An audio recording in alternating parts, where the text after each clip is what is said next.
guys, so kind of different structure for you today.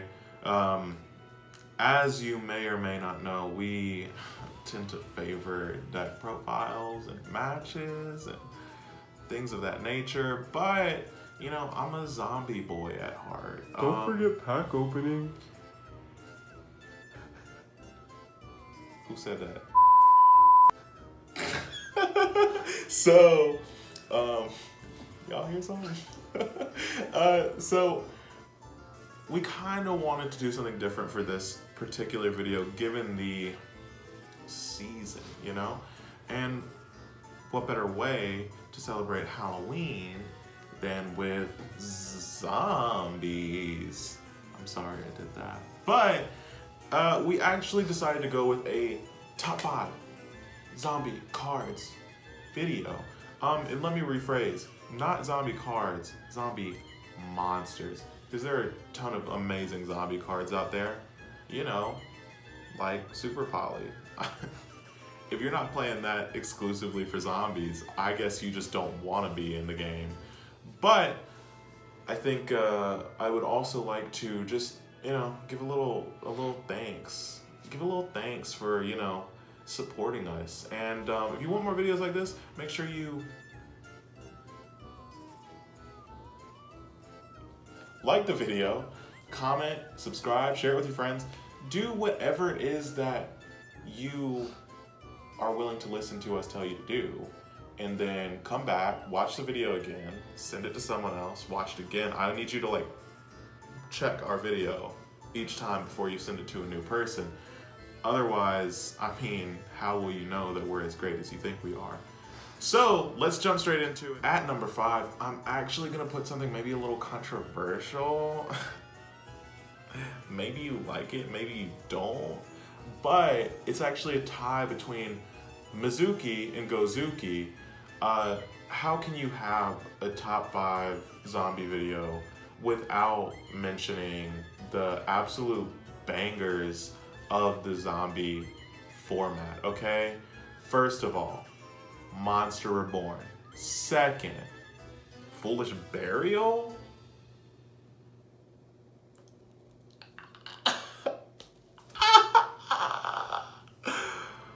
Oh my god, if you're not playing these cards, you are not playing to the fullest extent.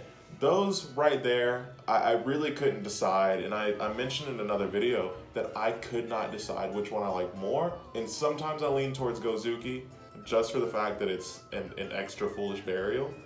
But honestly, I use Mizuki more often. I think it's a much more practical card to have, but at the same time, the practicality of every card in my deck is, you know, insane. You can use it constantly.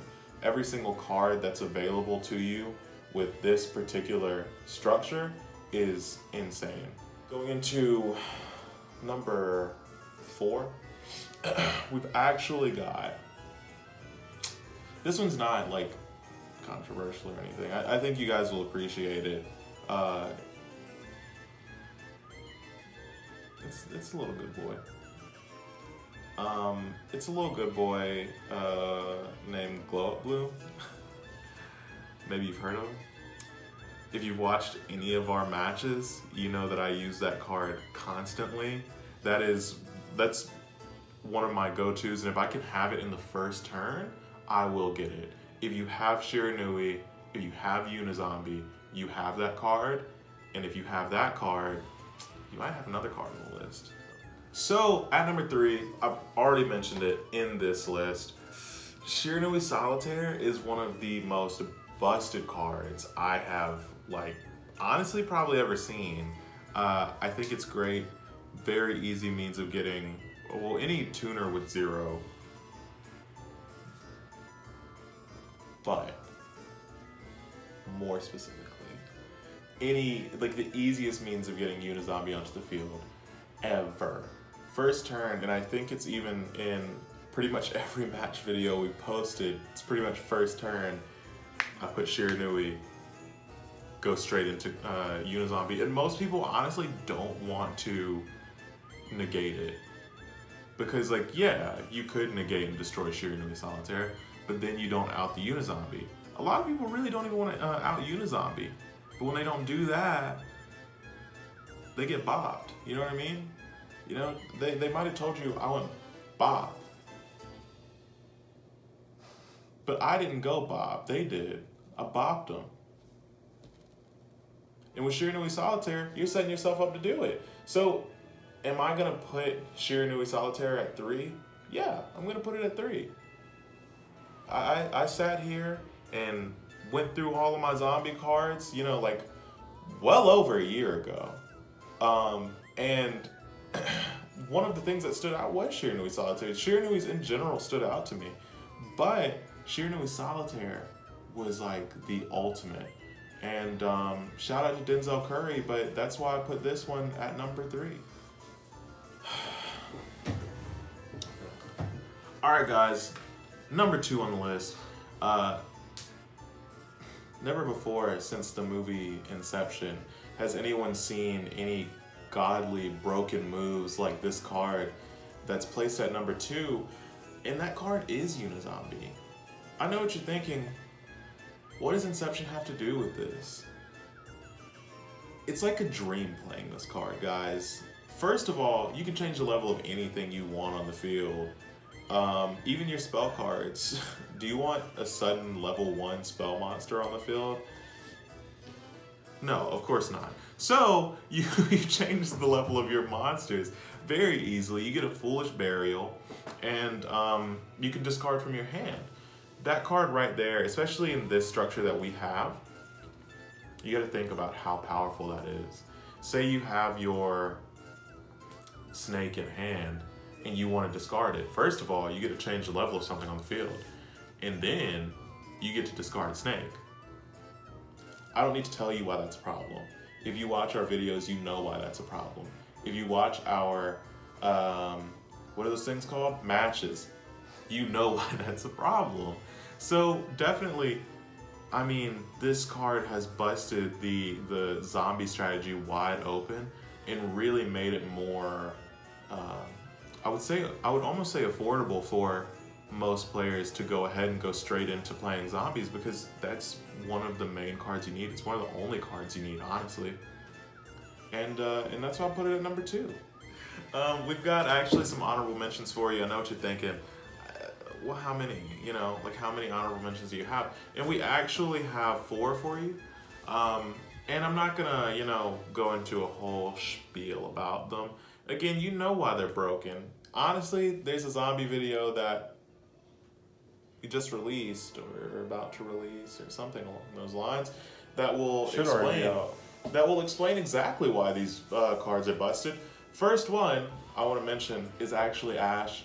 I know a lot of people out there are like, hey, Ash is the ultimate, goes in everyone's deck. I don't care. I don't care. I don't use Ash as much as I want to, and this is a subjective list, okay? This is a subjective list. This is my list, not yours. But you should be more like me.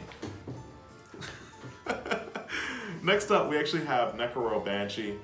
Absolutely broken card. Puts that zombie world on the field. It really just sets you up, and that's why I couldn't necessarily put it on the list, because everything else just works on its own. This one is mainly used to set everything up for the kill. And the third in our honorable mentions is, and it hurts me to say this, Vampire Fraulein. I mean, she served me so well, and I would actually say she might even tie with Vampire Sucker, but this is actually more focused on the normal monsters, not extra deck. That being said, the 4th on our honorable mentions is an extra deck monster. It's Dragoon. It's Dragoon, guys. Watch the match, you'll know why. And yeah, you can splash it in anything, but watch the match, you'll understand why. Back to the number 1. The pinnacle. The peak of Mount Zombie More, you know what I mean? The number 1 zombie card that you should be playing.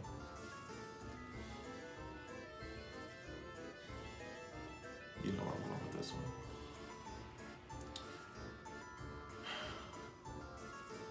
Swamp Frog. Number one, the number one zombie card that you should be playing if you want to win any match. Well, let's just say it's a little fella named Doom King. This card right here has it all. A negate, a banish, it's a level 8. Everyone knows it's an unspoken rule that all level 8s in Xyz territory are the best Xyz cards. Let's be real here. Just like all level 8s across the board, if you have any extra deck monster and it's a level 8, it's probably busted. Let's be real here. You've got Hope Harbinger, you've got Photon Lord, you've got Dingirsu. I think even, what's it called? Another Soul Dragon is a level 8. Need I say more? Need I say more? And if you have a level 8 normal monster, you think that rule doesn't apply? I think not. 2,000 for its defense, which honestly is pretty busted already for a zombie, considering if you look at the original format for zombies, their whole concept was based around having high attack with low defense. 2,800 attack, first of all, no, it's not the highest. It's not the highest, but you only need like one card to get it out on the field. So, pretty insane. It's like tributing one card to bring out a 2,800 monster. Do you understand the implications here? A 2,800 monster that can not only negate, but also banish monsters?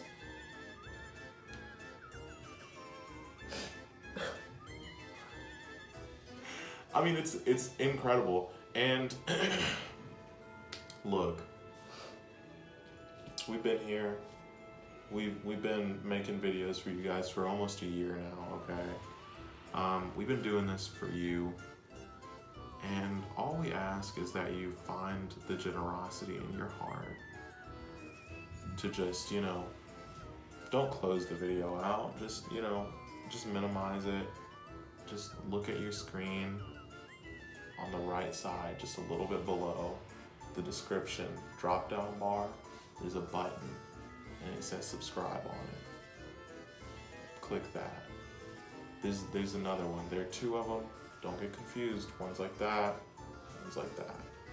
I need you to click the one that's like that. There's a little arrow. Says share. I want you to click on that. Send it to literally everyone in your contacts list. I don't care if they don't like Yu-Gi-Oh. Oh, what? Your dad doesn't understand why you play these games? Well, it doesn't matter. Send him the video and tell him it's got, I don't know, like car parts in it or something. I don't know. I don't care. Send it to everyone you know. And then go a little bit further down, click the comment section, and add a comment. If you want another top 5 video, let us know. If you want us to review your deck, let us know. If you want us to just post a video of us for an hour just let us know, because we're doing this for you, and we will do anything you want us to, because I would die for you.